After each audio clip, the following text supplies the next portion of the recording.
Basically, you know, you rub your feet in the carpet, you touch the doorknob, it goes. Yeah, you do that with one of these, you'll cook the whole thing. It's a couple $100 part. It's a big mess. You don't want that.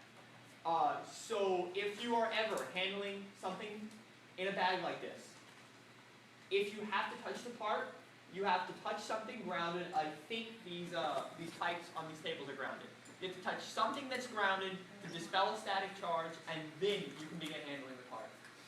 But it's very important to ground yourself before handling anything electrostatically sensitive.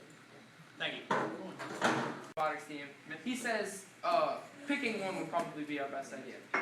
Mainly because it's our first year. We're just getting our feet wet. So it'd be good if our robot didn't do everything. So I guess the question would be, what do you guys feel we should do with our robot? Offensive, defensive? What's on your mind?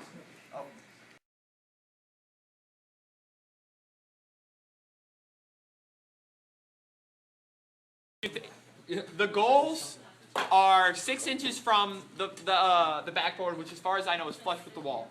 The fender is also flush with the wall. The goal, now the rims of the basketball hoops stick out 6 inches from the backboard, and the hoop is 18 inches wide, which puts the farthest edge of the hoop about 24 inches from the backboard. The fender sticks out 38 inches, and we can only have a 14-inch extension arm, which means we would have to get right up on top of the fender to shoot, which is going to be difficult because there's going to be another robot blocking us. If we wanted to try and And even then, we have like 2 or 3 inch thick bumpers, which makes it pretty much impossible to get right up next to the goal. So dunking is almost, but not quite right out.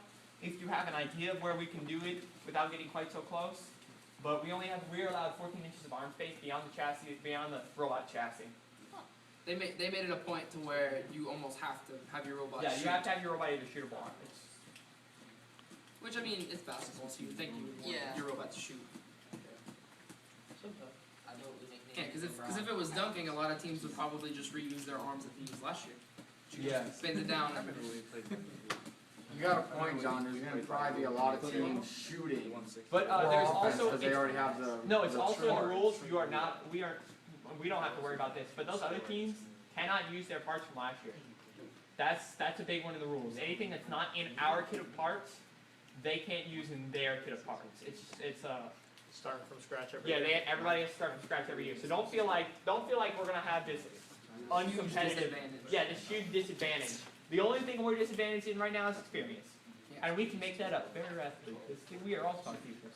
Nothing's gonna disadvantage us. There will be teams that will run in and save our robot if we need it, because they don't want to win by a huge margin. They want fair game, because that's what this is all about. But